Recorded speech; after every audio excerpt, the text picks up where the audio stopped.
Bro, hyvä kun tuli katsomaan. Ja nyt puhutaan ruuasta.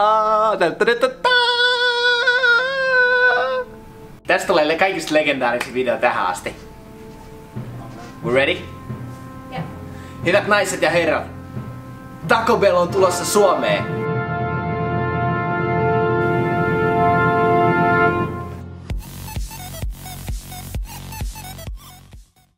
Ehdoton lemppari Jenkeissä oli Soft Taco Supreme. Ja se toimi oikeastaan aika kivasti. Siinä sai aina kolme sellaiset paketit, mitä siinä sit syötiin. 3 pakettia syötiin ja sitten siihen yleensä otettiin tuommoista mustaa juomaa eli Dr. Pepperia tai sitten Pepsi, koska vesi oli oikeastaan niin kauhean makuista, että ei sitä juonut vanha Erkkikään. Niin tuonne musta juoma oli hyvä, niin sitten se poisti sen pahan maun siitä vedestä. Joten mä suosittelen Soft Taco Supreme. Se toimi. Pari kertaa mä otin sen crunchina, mutta Soft Taco Supreme on se oikeastaan, mikä oikeastaan toimii. Joten kannattaa käydä tsekkaa sitä Soft Taco Supreme, kun Taco Bell tulee Suomeen. Ja mä oon erittäin pettynyt, jos sitä ei löydy. Yksi mun kaveri sanoo aina, että Taco Bell on ihan niinku vauvan ruokaa. Eli toisin sanoen englanniksi se sanoo, että baby food. No onhan se vähän semmoista mössöä, mutta eipä siinä, jos se hyvältä maistuu, niin mikäs siinä.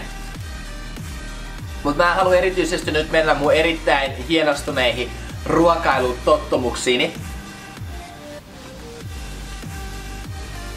Mutta valitettavan moni ihminen tyytyy Jumalan kanssa pelkkää Taco Belliin, eli toisin sanoen pelkkää vauvanruokaa heidän omassa elämässään. Jumalan suunnitelma ei ole se, että me jäädään vaan siihen Taco Belliin, vaan me itse asiassa mennään ihan kunnon ruokiin asti. Itse asiassa Raamattu sanoo näin. Ensimmäinen korintolaiskirja luvussa 3, jakeessa 1-2. Minä en voinut puhua teille, veljet, niin kuin hengellisille, vaan niin kuin lihallisille. Niin kuin pikkulapsille Kristuksessa.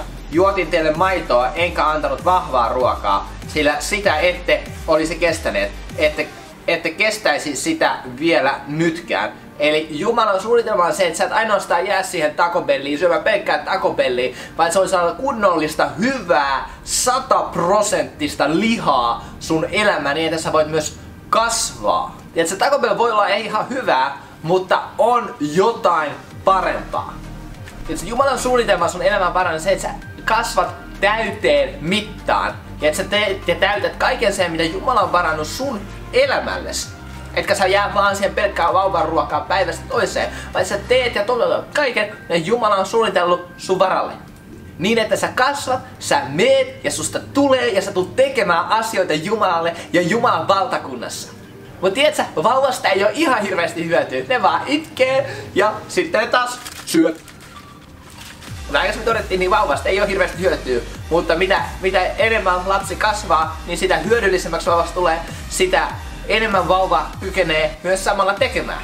Ja silloinhan se ei ole enää sitten enää vauva, kun vauva kasvaa, vaan siitä tulee lapsia, aikuinen ja niin edespäin. Se ymmärretään, että vauvalla ja aikuisella on ihan erilaiset vastuut ja myös velvollisuudet. Koska aikuinen kykenee tekemään ihan erilaisia asioita, mihin vauva kykenee. Ja kun sä annat Jumalan käyttää sun, niin sä tulet huomaamaan sen, kun Jumalan voima alkaa toimimaan sun elämässä. Kun sä otat sen päätöksen, että mä alan kasvamaan, mä menen syvemmälle, mä menen eteen. Samalla kun sä alat kasvamaan, tulet näkemään sen Jumalan voiman toimivan ja tapahtuvan sun omassa elämässä. Mutta sun täytyy tehdä myös se valita sen, että sä lähdet kasvamaan, sä et etsii Jumalaa. Sä vietät aikaa Jumalan kanssa, Jumalan läsnäolossa. Sä luet Raamattua, sä rukoilet ja annat Jumalan tehdä työtä sun sisällä ja sun elämässä.